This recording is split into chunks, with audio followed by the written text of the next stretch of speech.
नमस्कार, आप देख रहे हैं जी बिहार झारखंड। मैं हूं आपके साथ अनुपमा झा। महागठबंधन में सब कुछ ठीक नहीं चल रहा। पूर्व सीएम जीतन राम मांझी के 10 दिन के अल्टीमेटम को आरजेडी और कांग्रेस ने खारिज कर दिया।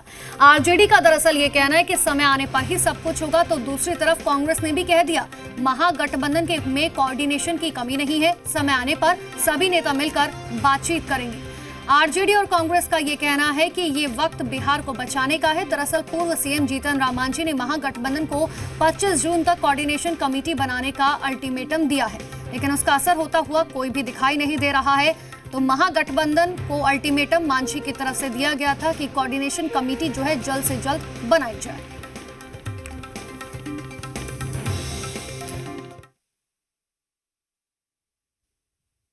महागठबंधन पूरी तरह से इंटैक्ट है और हमारे नेता आदरणीय श्री लालू प्रसाद जी की और नेता विरोधी दल श्री तेजस्वी यादव जी की नज़र हर सिचुएशन पर है।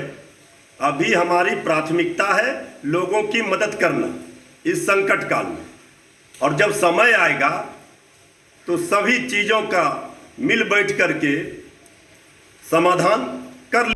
मुझे नहीं लगता है कि महागठबंधन में किसी प्रकार के कोऑर्डिनेशन का अभाव है, लेकिन मांझी जी महागठबंधन के बड़े नेता हैं, उनकी अपनी बात है और वो अपनी बात रखते हैं।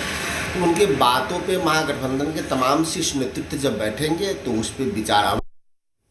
तो जीतन राम मांझी के अल्टीमेटम को लेकर बीजेपी और जेडीयू ने महागठबंधन पर निशाना साधा। बीजेपी के प्रवक्ता निखिल आनंद का कहना है कि मांझी महागठबंधन में सबसे बड़े कद के नेता हैं, उनको महागठबंधन का नेता होना चाहिए। तो दूसरी तरफ जेडीयू के प्रवक्ता निखिल मंडल का यह कहना है कि मांझी तारीख पर तारीख दे रहे हैं, लेकिन तेजस्वी यादव उनकी नहीं सुन रहे। सुनिए।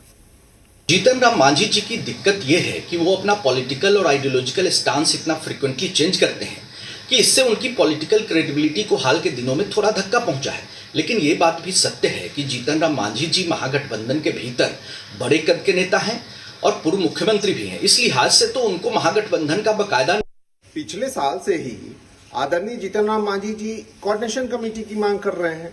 31 दिसंबर इनका लास्ट डेट था पिछले साल, लेकिन फिर भी कोऑर्डिनेशन कमेटी नहीं बनी। अब तारीख पे तारीख, तारीख पे तारीख, तारीख पे तारीख बढ़ाए जा रहे हैं जीतन राम मांझी जी, पर तेजस्वी जी हैं कि सुनते ही नहीं। अब बताइए, मांझी जी मुख्यमंत्री पद तक रहे, कई दफे एमएलए रहे, मिनिस्टर रहे, और नहीं सुनने वाला कौन है? Tejashwi Yadav, first time MLA.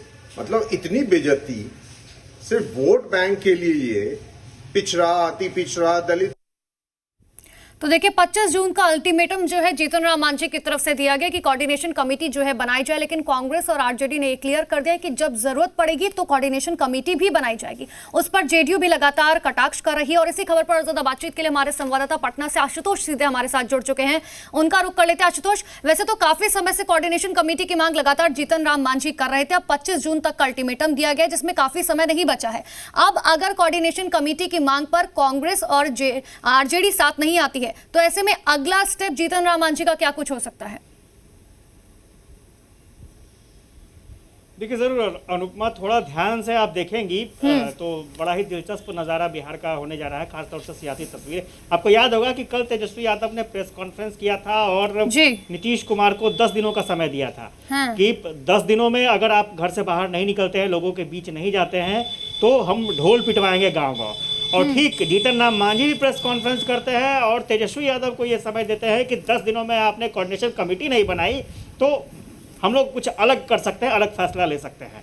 तो जाहिर सी बात है, यहाँ मामला चल रहा है कि जीतन राम मांझी को ये कह दिया गया है कांग्रेस और आरजेडी की तरफ से, ये बताया जा रहा है, जिस तरह से प्रवक्ता उनकी बातों को खारिज कर रहे हैं, मतलब साफ है कि जीतन राम मांझी अपना रास्ता देख सकते हैं, उन्हें कोई आपत्ति नहीं है। क्योंकि आपको याद होगा कि नवंबर महीने से लगातार कंटिन्यू वो तारीख पर तारीख, तारीख पर तारीख दे रहे हैं, लेकिन फाइनल तारीख नहीं आ रही है। इतना तो तय हो चुका है कि आरजेडी और कांग्रेस कोऑर्डिनेशन कमेटी बनाने के लिए तैयार नहीं है, और मांझी कोऑर्डिनेशन कमेटी के ही नाम पर आगे कुछ अपना पॉलिटिकल स्टेप उठाएंगे। ये पूरी भूमिका लगभग तैयार हो चुकी है, पृष्ठभूमि तैयार हो चुकी है।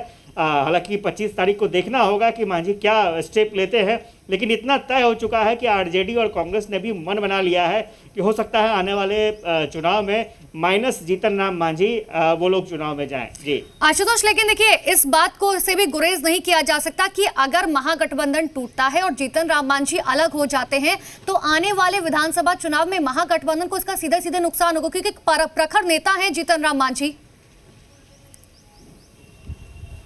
देखिए इसमें कोई दो राय नहीं है, और पिछले दिनों आपने देखा होगा कि तेजस्वी यादव ने दलित, महादलित और अति पिछड़ा वोट बैंक को लेकर के काफ़ी कार्यक्रम चलाए थे और साथ ही साथ कई मुहिम भी उन्होंने की थी।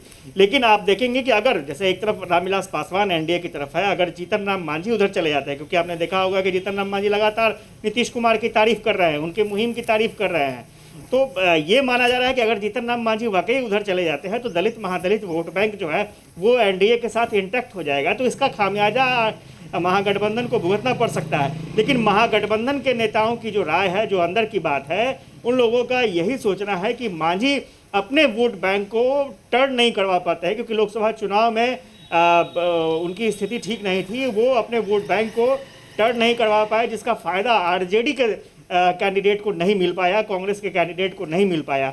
ये आरजेडी और कांग्रेस के नेताओं की सोच है। हालांकि ये अलग बात है। बिल्कुल आशुतोष, और देखिए ये राजनीति है और कब किसका पासा पलट जाए यकीन नहीं माना जा सकता, और ये देखने वाली बात होगी कि अगर जीतन राम मांझी अलग होते हैं तो इसका नुकसान महागठबंधन को विधानसभा चुनाव में कितना होता है। बहुत बहुत शुक्रिया आशुतोष तमाम जानकारी के लिए। तो देखिए अब